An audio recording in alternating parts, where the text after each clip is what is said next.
Welcome to No Excuses. My name is Mary Fran. This is my place to talk about weight loss, life, fitness, being healthy, being amazing. And today I'm going to talk about a health scare that I am in the midst of.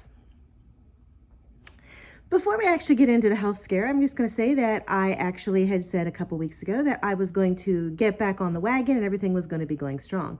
I actually started making steps toward healthy habits. And we actually then had vacation. And I actually knew that vacation was going to be rough. I knew that I would be indulging a little bit more, but I knew I was going to be really active. So I actually gave myself the grace to say, okay, vacation is here. It's a once in a year thing. Let's just let it go. So we had vacation and I kind of stepped back from really watching what I ate. I was still cognizant of amounts and stuff, but I was more free. We had a good vacation. We were really active and my weight actually maintained the whole way through vacation. And as I said, we were really active. We painted our barn. It needed it so bad.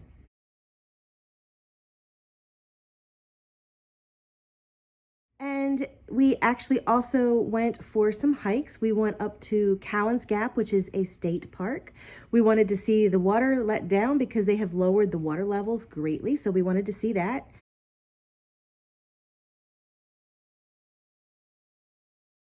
And then we also went to Michal State Forest and hiked the reservoir.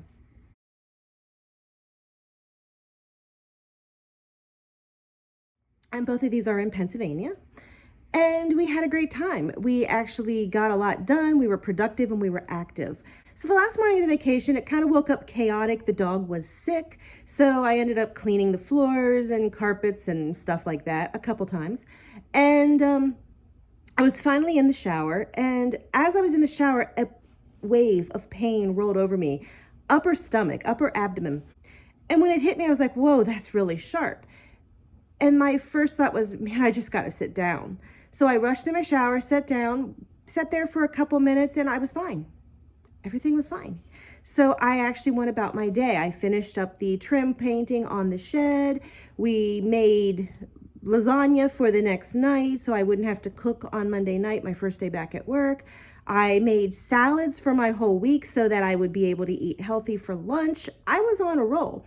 But throughout the day, I was getting random pains. And toward the afternoon, it started to get really common and more frequent. And in my head, I was like, well, you know what? I was so busy with the dog this morning that I didn't eat breakfast. And then I was so busy with this that I didn't eat lunch. I'm probably hungry. I bet these are hunger pains. So I didn't do anything about it. And when dinner rolled around, I forced myself to eat because I wasn't feeling good. But I forced myself because I'm like, yeah, it's hunger pains. So I ate a bit of dinner. I did not eat a lot, but I ate some dinner. Eating didn't make me feel better, but it didn't make me feel worse. And then I went to bed sad that vacation was over. Monday morning, the alarm went off and I stood up and I'm like, whoa. The pain was coming in like continual waves, sharp, enough to make me want to go like this and just curl into myself against the pain.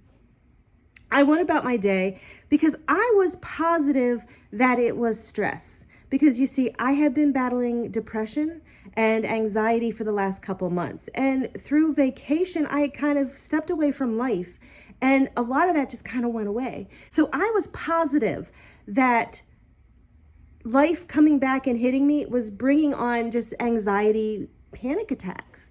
So I just kind of powered on. I actually, a couple times, like when I was out walking the dog and doing my morning prayers and stuff, I was just praying, oh, please, Lord, take this anxiety away from me and take this pain away from me. But the pain was still with me when I actually started to work. And it was enough that when the waves would hit me, it would take my breath away. I managed to work through that. Phone calls would come in and I'd be like, oh my word, it was just, there. I would have moments where it was like fine and I'd be like, okay, this isn't bad, it's done. And then it would just hit me and I'd be like doubled over. And it was about that point that I was starting to say, is this the flu? Is this a stomach bug or is this something more? By about lunchtime, It was bad enough that I pretty much had my head down on my desk and I was in tears.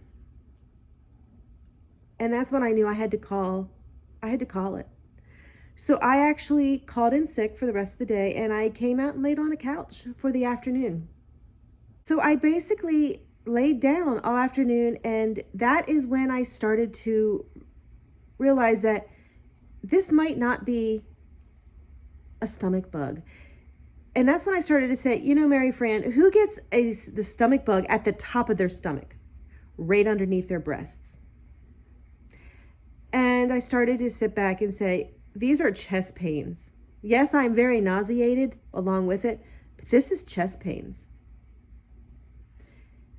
And luckily, I figured out that when I lay in certain positions, it didn't hurt. So that's how I made it through the afternoon.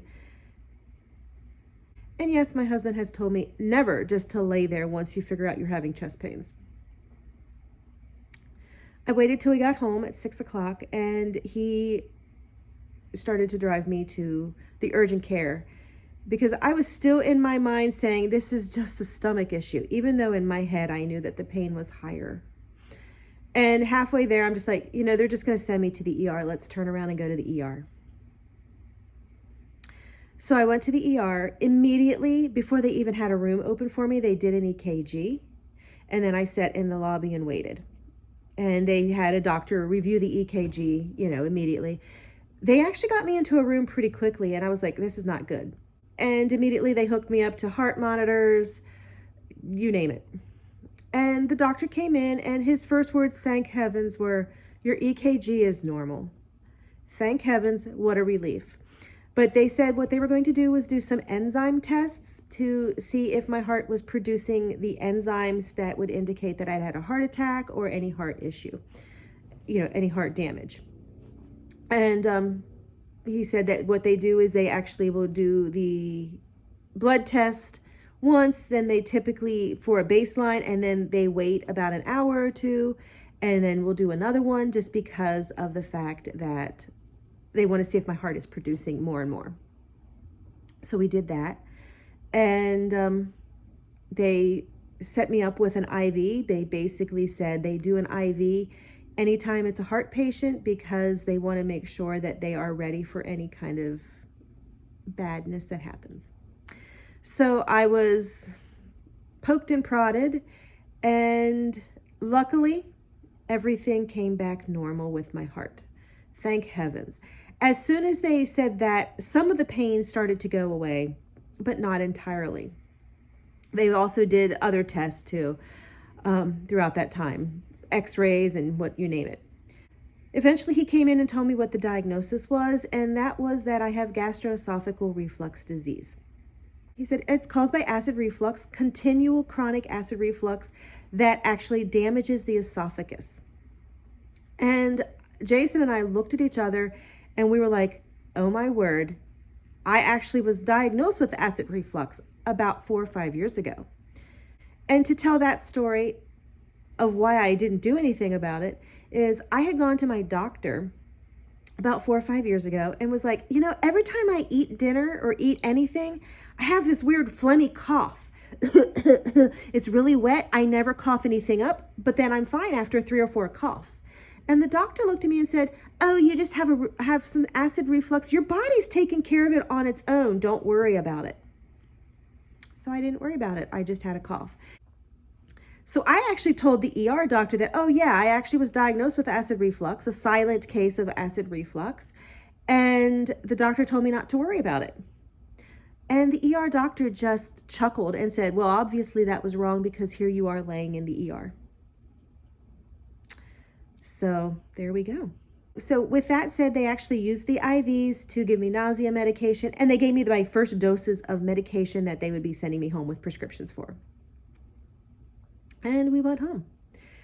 I am on 3 different types of medication right now.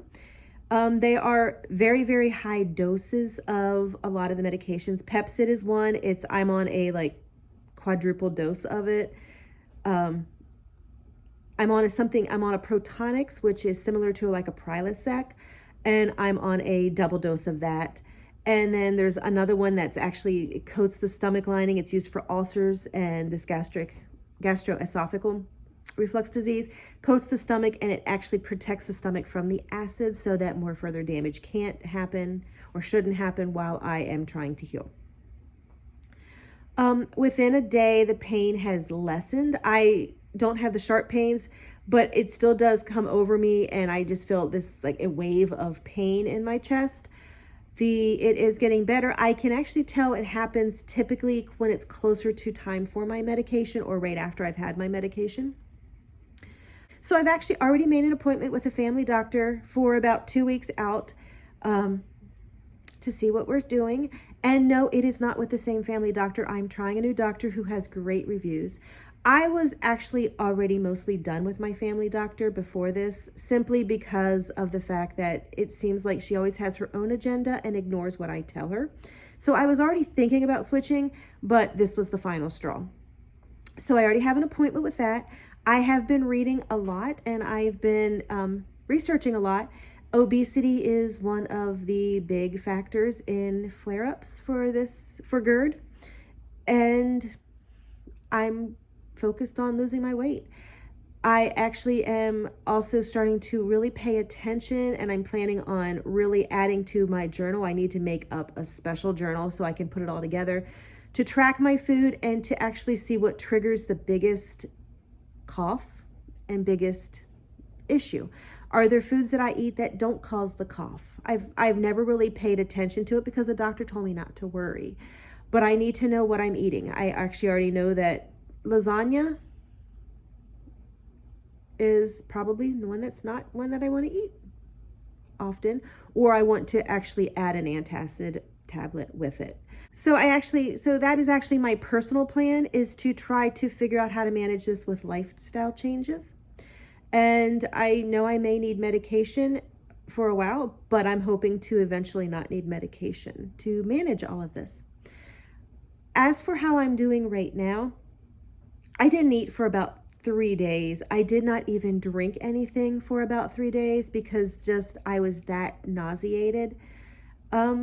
I am slowly eating right now. I'm eating about 1,000 calories, which I know is not enough, but that's just what my body can handle right now. I have gotten up to about 32 ounces of water again, so I'm happy with that. I have not started exercising. I've seen conflicting things about exercising. I'm basically at this point in a holding pattern till I see a doctor.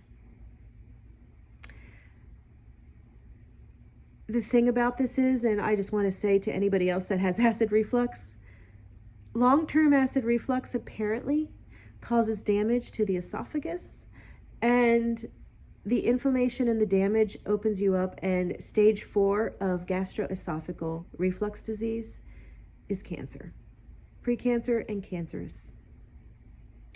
So it's not something to play with. So take care of yourself, figure out your triggers, fix yourself.